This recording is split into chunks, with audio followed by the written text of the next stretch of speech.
Ndeko ça rival sur bâti le Bible bosso ba le sauter qu'il fallu la gagner l'élection qui na Congo au sautant. Bible écoute ça moqué. Il y a un belina machette.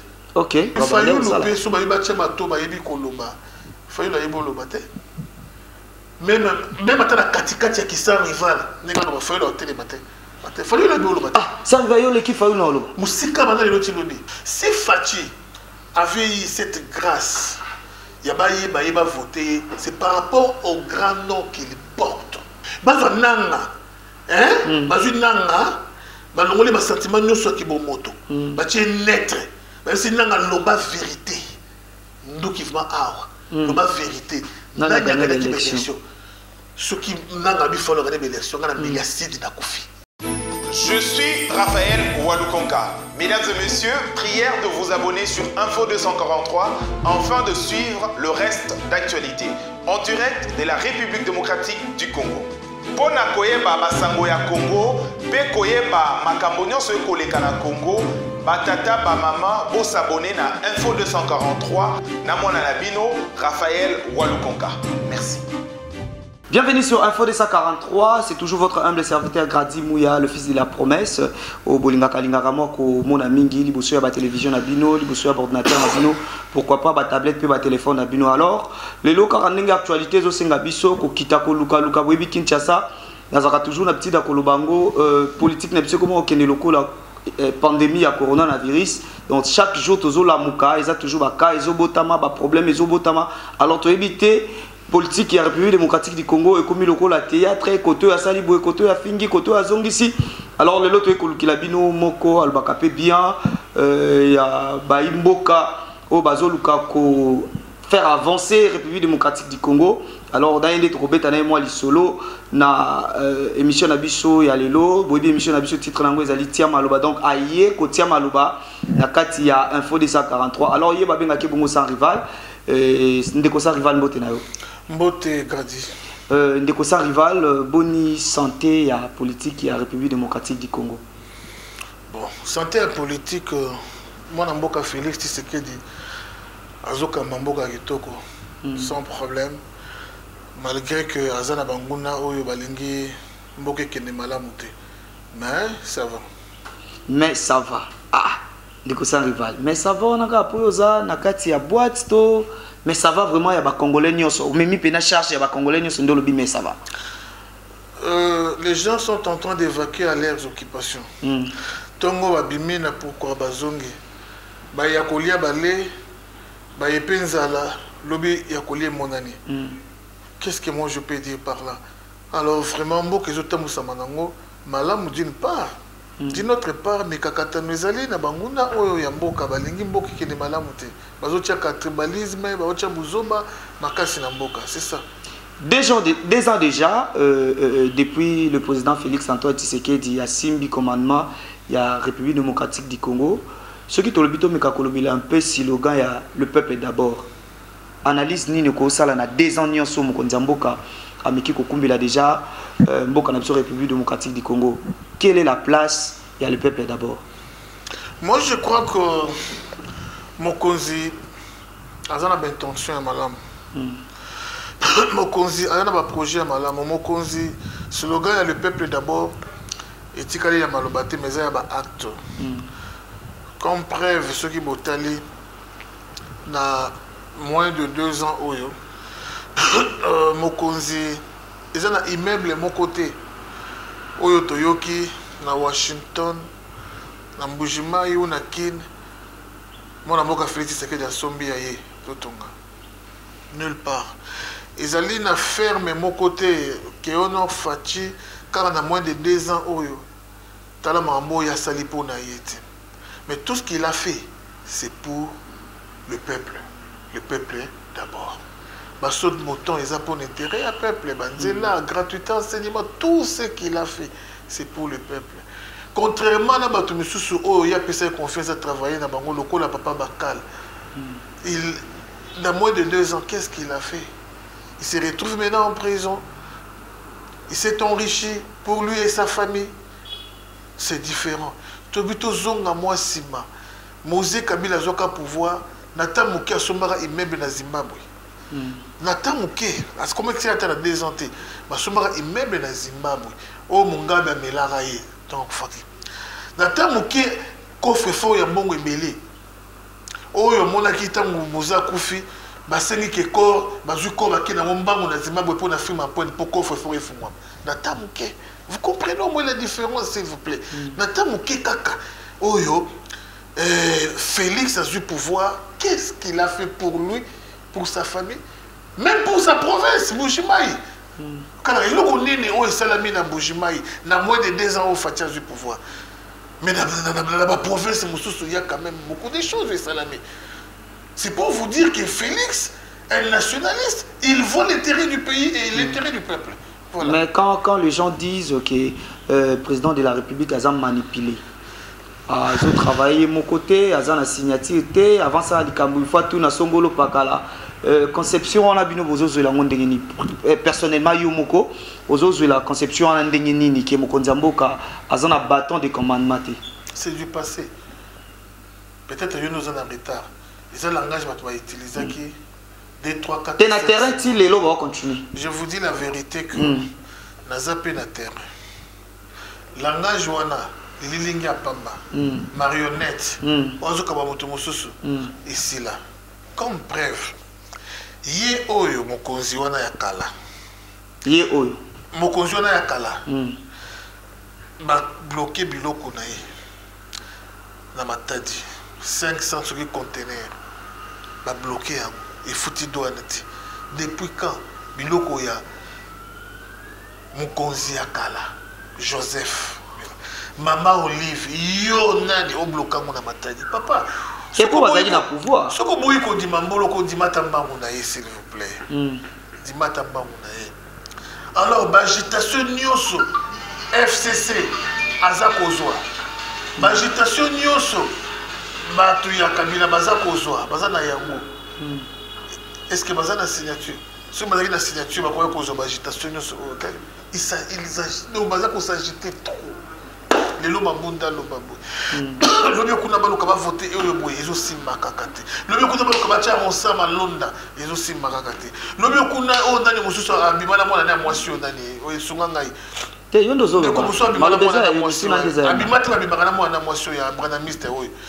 Il est pesusu nini élection va changer nini faut ba bandako élu président na nini na assemblée. Vous voyez que ils ne sont pas stables. Baza l'EST, papa, signature, ils n'arrivent pas Moutoumoko, Félix, Antoine, Tshisekedi, béton. Yango est comme on peut s'abino pouvoir beaucoup quoi agir même binomoko, batou ya parti ya président, beaucoup mieux quoi agir, na place au même pas il faut agir, mais beaucoup mieux qu'on a responsabilité binomoko, c'est dit à quoi? Bon, net na place d'une photo agir au bisomoko. To qui m'a cambocho les canal Lubumbashi. Tandis quoi Katanga, tout qui m'a cambo l'équipe kuna. Oyo ibele ya tout kuna bato batelemi ba matisi drapeau avant les cas et puis ils a drapeau ya République mais ils ali drapeau ya IDPS. Depuis quand ceux qui drapeau ya IDPS zo mata bato nyoso batelema pona ko memia yango. Écoutez, je vais vous dire une chose hein. UDPS est un grand parti politique. Presque tous les Congolais se retrouvent dans l'UDPS. Alors, dans l'UDPS, il y a la discipline. Dans le lendemain, il y a bazar rusé. Il y a infiltré capé biso mingi. Dans la Congo, mais salama mingi, organiser marche, PPRD bazui, balati ba tricot, il y a UDPS, qui va salir ba trouble, ba casse, ba bloquer belé pour écoyer on a IDPS, mais ça va être IDPS. Balati na baoka, balati ba tricot ba infiltrer bango. Et ça se passe, ils ont salema. Donc IDPS n'est pas ébélé bango la discipline, au papa tient c'est la tikeli bango. Baza batu ya ko kende libanda ya mbé côté, mais baza ba démocrate. Ceux qui m'a bezali, ils m'a bé bandoli kana kasumbalé ça. Il y a plusieurs façons qu'on dénoncer. Peut-être qu'ils ont utilisé une des façons qu'on dénonçait, mais même ceux qui ont ça va fraude, c'est un peu ça. C'est tout ce que moi je peux te dire. Mais aussi longtemps que Bani baza identifié que baza IDPS, mais qu'on a mu kambia IDPS côté le makolba qui non ba yebi bangote.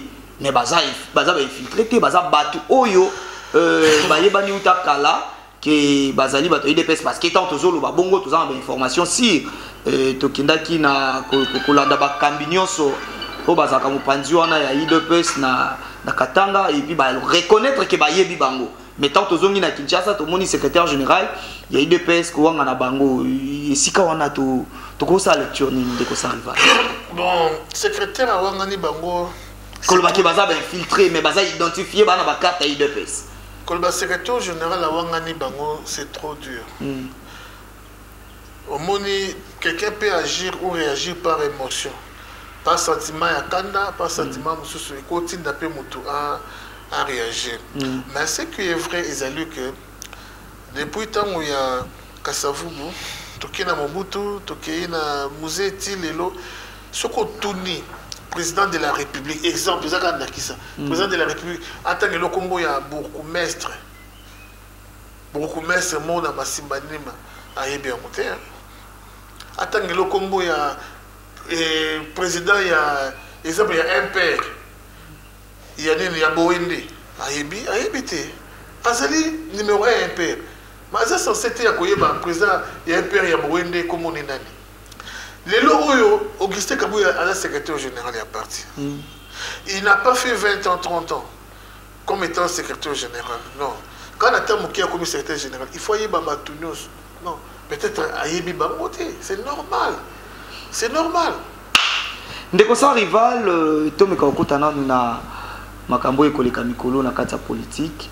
To yebi yangonga ina o malamu ki ezali na mabongisi moko ba démarche moko ezo salama pour être le président en place, le président Félix Tshisekedi va destituer. Alors, bande komoko ba telemi pour na ko lande la démarche wana oyamba ki ngono ndenge ni na matoi na yo. Non ba ça va aventurer. El bosso ba ça va aventurer. Fayulu na Théodongo. Mais ce sont des grands sorciers du pays. Non, vous savez. Pour Balobi va veiller sur la constitution. Non, écoutez mon frère. Moni Baloba so moni ndokibelela. Belela, il est aux hommes au Congo. Vous voyez que mon toit Zando qui bien c'est mon batela. Ils ont le droit à la famille. Ceux qui ont fondé qui ont moi on a vu nos rossi qui s'en machal, moi on a vu nos amakenga, moi on a vu nos gradi, amakenga papa pardon qui est un déguenaï. Moi on a même poli un déguenaï. Mais ça là déjà, na buzomba ya moi na bango. Comment on a monde normal. Ok. Ils ont le droit à biso na Congo awa. Tu mets ça à buzomba nani? Ya Fayulu. O mususu wana Théodongo yekuto ayibana na yete. Na bana tavuma utangete po na ufula yi.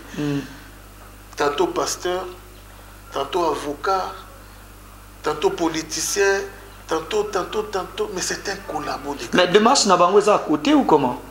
Non, les premiers années n'est pas. Les premiers années, tozali na ba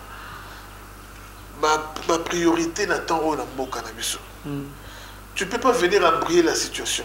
Non, ça c'est embrouiller la situation. Toi, ma cambo, ils ont la priorité photo privilégiée. Mais quand vous venez embrouiller la situation, c'est pas intéressant. Le plus grand constitutionnaliste à Ebimibeko Makasi Babengi, André Mata, professeur, il a éclairci la situation. Que le président Félix n'a pas violé la constitution. Mais contredire rien, il y a constitutionnel. Les cas où ça n'a pas contredire rien, il n'y a pas l'équipe pour contredire rien. Mon chat, mon bazali. Il y a l'équipe à télé pour contredire le professeur André Mata. Azate. Alors, si on a Nabino, mais sortie médiatique, en gros, JTP Bino, hein, et JTP côté Nabino, sortie médiatique, il y a mon Lamboka Fayou.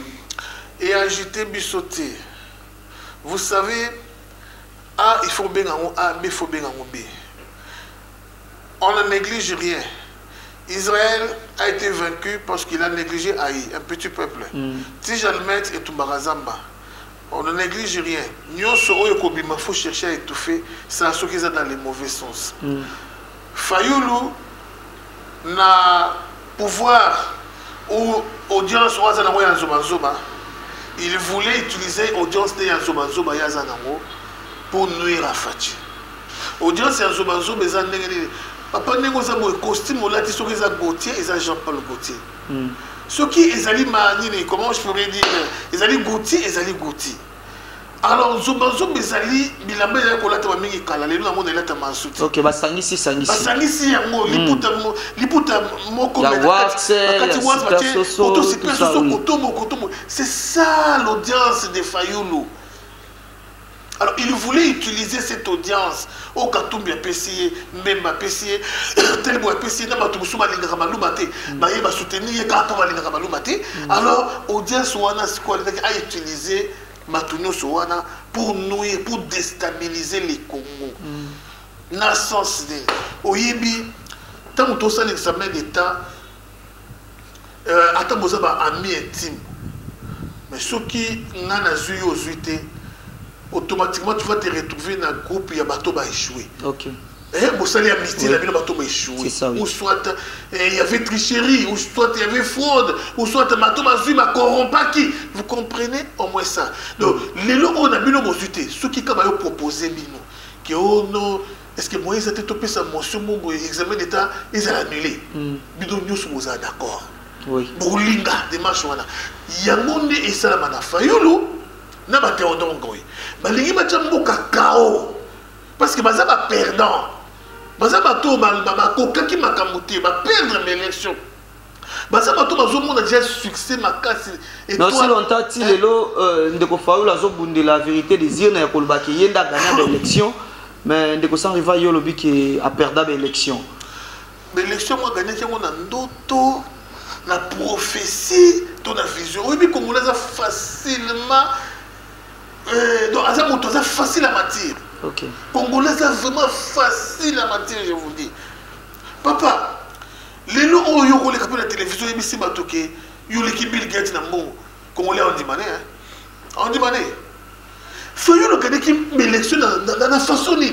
De quoi ça arrive à bâtir le Bible bosso ba le sauter que Fayulu a gagné l'élection qui na Congo au sautant. Bible écoute des amoké. Il y a madame Melina Machette.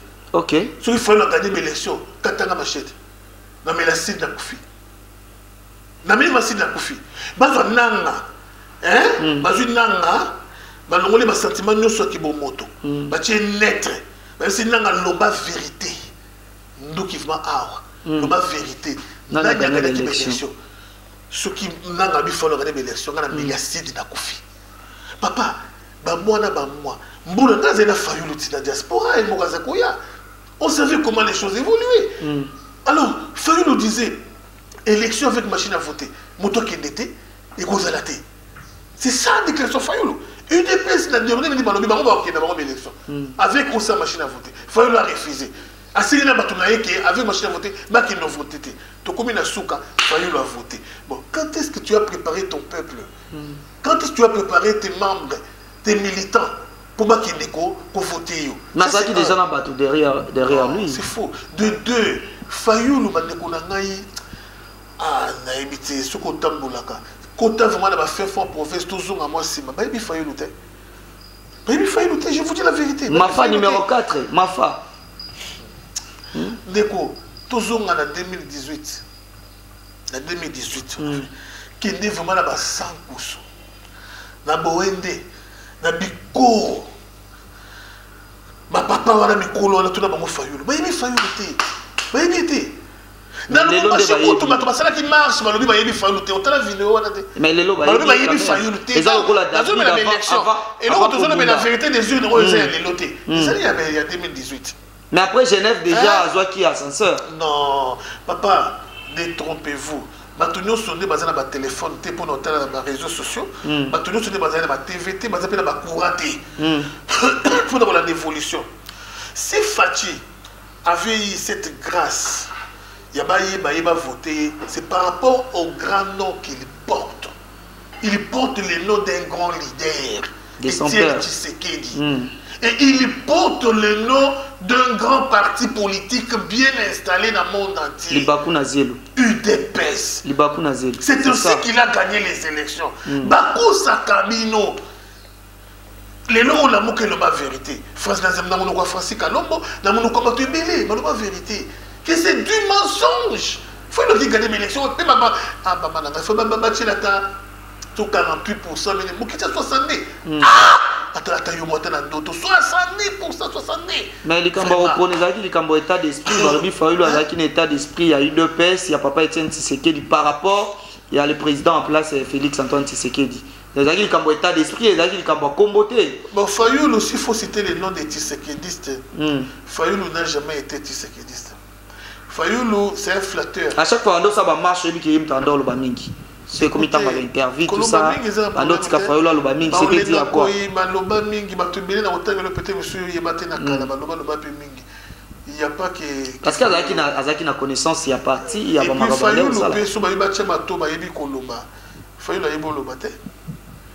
Même à la Katikati qui s'en rival, n'est pas dans Fayulu au télématin. Fayulu est beau le matin. Ah, ça va y aller qui Fayulu dans l'eau. Moussika va dans le Tiloni. Fayulu est beau le matin. Là, dans un discours à Fayulu, là, dans un discours à Fayulu. Il ne sait pas parler dans la commission même émission. Il y a Fayulu. Il faut ne laisser pas parler. Il y a des gens éloquents qui savent parler. Fayulu ne sait pas parler dans l'émission. Ce qu'il faut, il va à Koloba. Mais essayer de tourner à toi. Mais attends, un peu, attendez,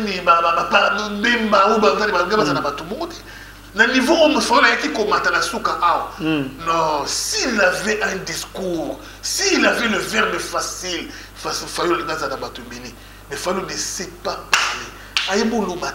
À venir, on est à la Mouka dans les jours à venir. Bon, la Mouka, autant on va venir comme si la Mouka existait. La Mouka n'existait pas. La Mouka n'existait plus.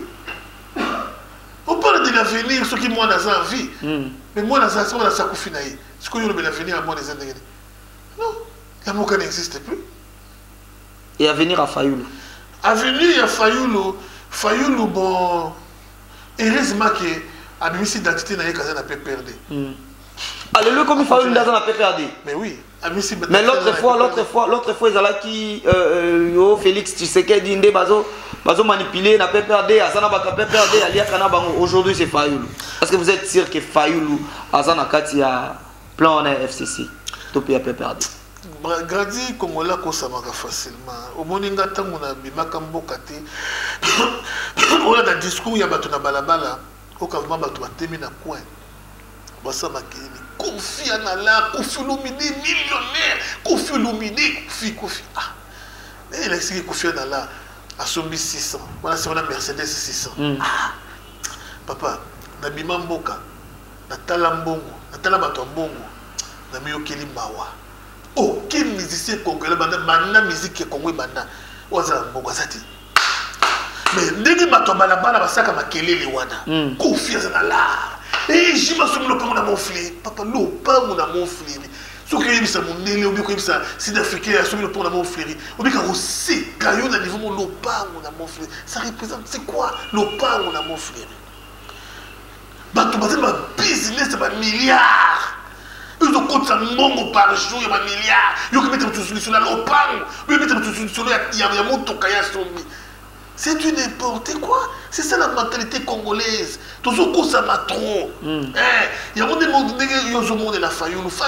Fayulu ne représente rien. C'est une marchandise périmée. Je vous dis la vérité. Fayulu, ceux qui soutiennent Fayulu savent intérieurement que nous soutenons un corps et non un homme. Quand tu es en vie, tu es un homme. Quand tu es mort, tu es un corps. Ok. On soutient un corps et non un homme. Mais nous soutenir rien caca pour faire mal à voisin. Faire mal à voisin. Mais quand il a bango, c'est un corps.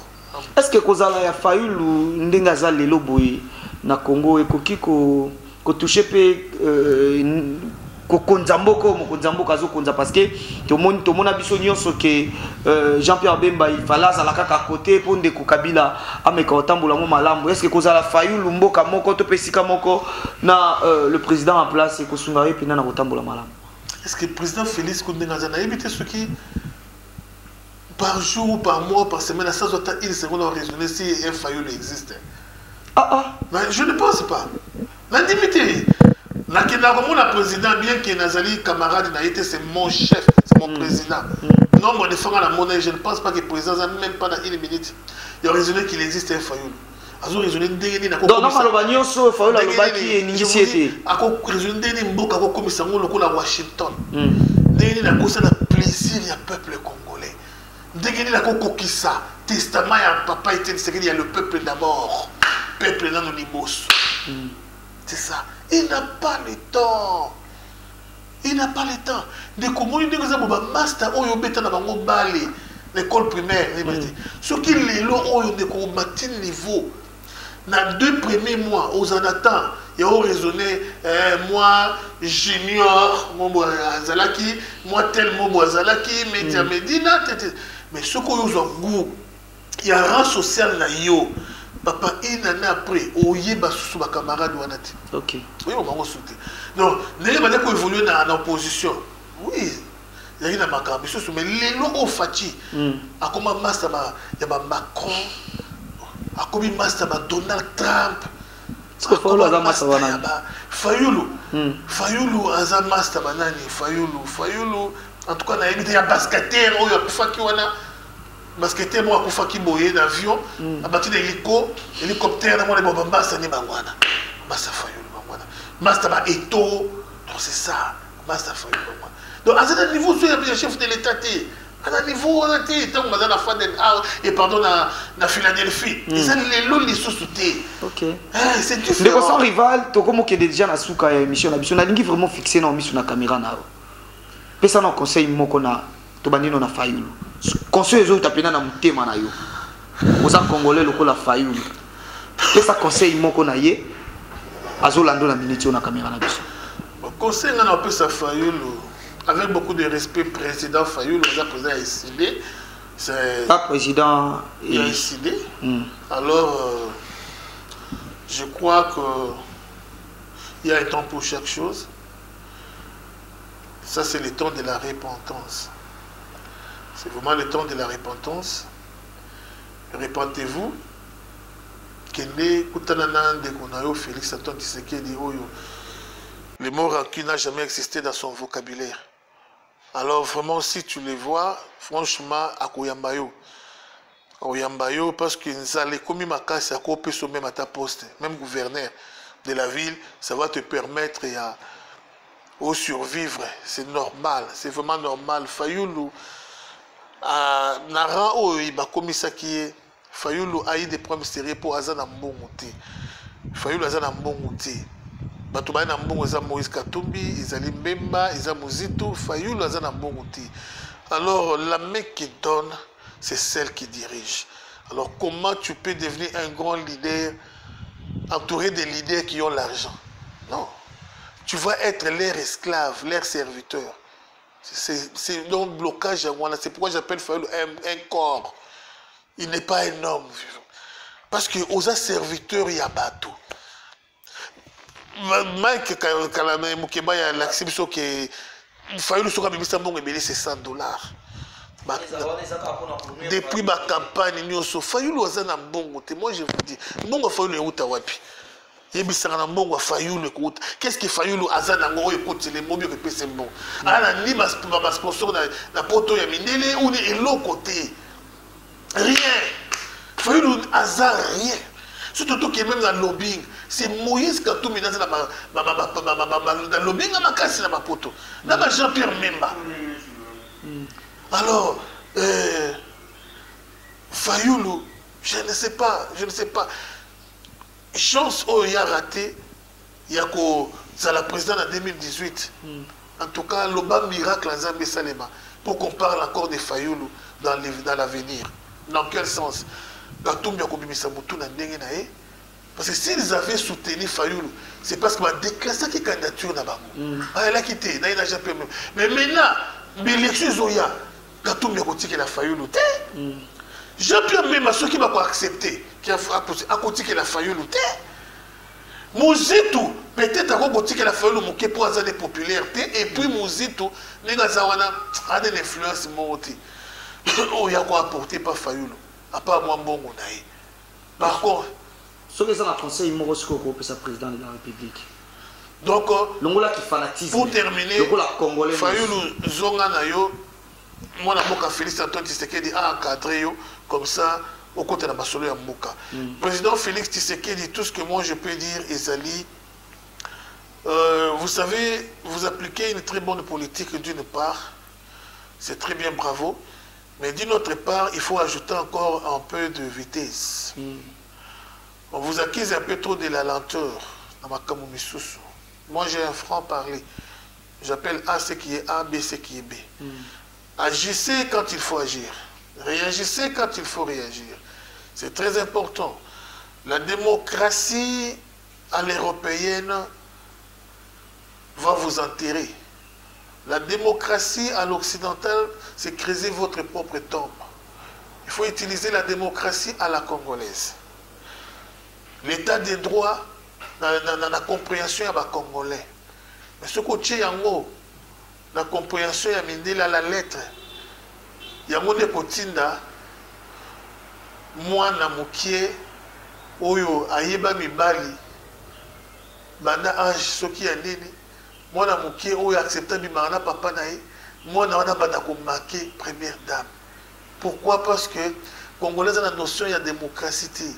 Congolais pour la démocratie,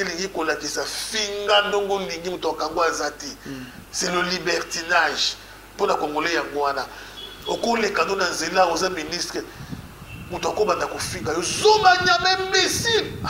ceux qui ont réagi, on met la démocratie. C'est ça la démocratie à la congolaise. C'est ça la démocratie à la congolaise. Moi, le président de la République, ceux qui ont gagné, on met dans la démocratie. C'est ça la compréhension de la démocratie à la congolaise. Alors, mes cas, qu'on serré, makasi. Matissa moins volume, parce que le pouvoir en Afrique est sacré. On ne peut pas vraiment pointer du doigt d'un chef.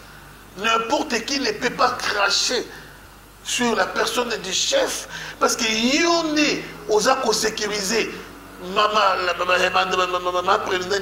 première dame, aux sécurisés bana nayo, aux sécurisés famille politique nayo, ce qui y en a nous, bazako pointé du doigt, à combien plus forte raison? Nous autres les tissékélistes, à combien plus lilo ceux qui m'ont à Chanel, c'est-à-dire par rapport à créer dans Kabila. Oui.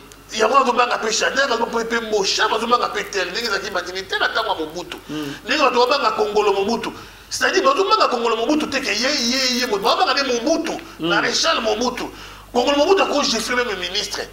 Zoé a bêta ministre. Zoé a bêta gouverneur. Au gouverneur, on a Koufa, gouverneur de Congo. Bande Konangaï, Zoé qui il était? C'est qui député, c'est qui le côté. Mais pourquoi?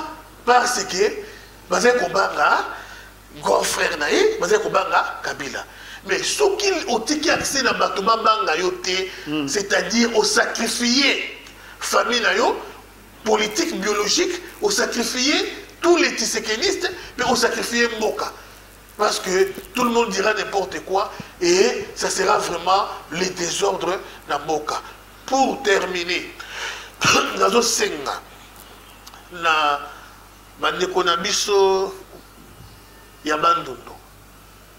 qu'on ne se laisse pas manipuler par les politiciens. Nos politiciens ne nous aiment pas. Comme preuve, dans le temps où il y a Joseph Kassavoubou, tout ça qui n'a pas politicien belé vraiment. Bakudia Kubanza, il y a mis sur la bande. Toyo Kitamuke, Toyo Mongoludiak, Toyo Kitamuke, et Bakabita, Toumasamba, tous ces gens. Tokende na bande de Basala Nini. Izine Nini Basaba Tonga, na toyebite. Et là, on dit à Malonga, Basala na bande, na Kwilu, na Kikwiti. Mais ils sont les premiers à nous manipuler. Fayoulou, qu'est-ce qu'il a fait? Attends, dispensaire, il y a mon Oyo, na bandondo. Et là, on est Fayoulou à ça là. Les lots Oyo. Pardon? Fadenhouse. Fadenhouse, ils allaient à Kinshasa, à Wapeza et Mwasinaï, une Camerounaise. Alors, tout pour ça, les lots ont manipulé, mais surtout, il y a des gens Baluba. Baluba, tout ça, côté beaucoup. Sauf que, ok, il y a des gens qui pèsent la bandondo. Tout ça, Neko. Donc, Bako, ça mis sauté, mis sur Batomandondo. Tout y a Baluba. Ce sont nos frères. Des années, ce sont nos frères, les Baluba. Alors mettons de côté tout ce qui nous divise, ma polémique, ma biloko nous sona tout, ma kosa bisoté. Balou mapé, nazo senga na bino. Ne restez pas seulement à vous plaindre. Beaucoup de gens sont plaintifs. Mais par contre, cherchez des dispositions nous pour que dès que ma bomba kabino na katanga ezonga lisusuti. Bolu kama moyen de défense nyonso o ekoki kosunga pe bino en cas de danger. C'est très important, ne soyez pas là. Quand on se plaindre, Ce qui moutou aïe na mbeli, yo poye na mbeli. Ce qui moutou aïe na limaya, yo poye na limaya. Aïe na limeli, yo poye na limeli. Et ça, message à Ndeko Sariva, il est tout à qui na émission Allélo. Merci beaucoup. Ndeko Sariva, là, vraiment, à Kotombourama, Makasi, donc, Albi, Oye na mbeli, Bino pe boye na mbeli. Oye na libanga, mais Bible lobby, il y a César, tu sais, César, c'est ma péché, on met à gauche, au PCP à droite, on va mettre à droite, donc aux Saté. Merci pour l'accueil belé à Colonabis, on a info 243. Merci à mon président Raphaël Walukonka, l'opportunité au PCViso, tout ça, merci à Kelly qui était derrière la caméra. Merci à Bandeko Nyonso, Oyo, c'est pour la cannabiso, ceux qui ont des remarques, comme la biso, on a des commentaires, il y a un bayango, puis il y a un bongisa. Ndeko ça arrive à tout comme Nasuka, tout ça, quand on a quelques poussières, il y a des secondes, ce qu'on a, Nanyonso, tout solo, l'île de Basuka. Tout soutenir mon cousin Mboka, Félix Antoine Tshisekedi. Jusqu'à présent, il est dans les bancs. Tous ensemble, vraiment, tout élément, tout échec. Mboka pendant 18 ans, Mboka na façon nyonso, batu ya Kabila, na yemoko Kabila. Tout peut ça bango espace, s'il vous plaît. Ce que moni mutazolia na Kabila, c'est un ennemi. Ce que moni mutazo sekana Kabila, c'est un ennemi. Il n'est pas des nôtres. Alors, si le président avait accepté, il y a comme ça la coalition, c'est par rapport, il y a la bombe Oyo, Kabila Simaki Nama Boko, pour neutraliser Congo. Après lui, il a délu, ceux qui m'ont bouillé, donc il y a eu bain du sang, il y a des Zalaki. Alors, pour neutraliser cela, c'est pourquoi Félix accepta qu'il coalition. Pour pouvoir être la pacifique et les restes. Mais les ennemis n'ont pas compris ça. Ils détiennent encore leurs bombes. Il faut tout changer ce qu'on stratégie. Coalition et Koufa. Et Koufa, tout ça là, qu'il est net ou boy. Merci beaucoup. Merci beaucoup Ndeko Sarival. Je pense que Nalabino Tokutani na prochain numéro. Au revoir. Bye. Je suis Raphaël Walukonka. Mesdames et messieurs, prière de vous abonner sur Info 243 afin de suivre le reste d'actualité en direct de la République démocratique du Congo. Pona koyeba basango ya Congo, pe koyeba makambo nyonso ekoleka na Congo, batata ba mama bo s'abonner na Info 243 na mwana na bino Raphaël Walukonka. Merci.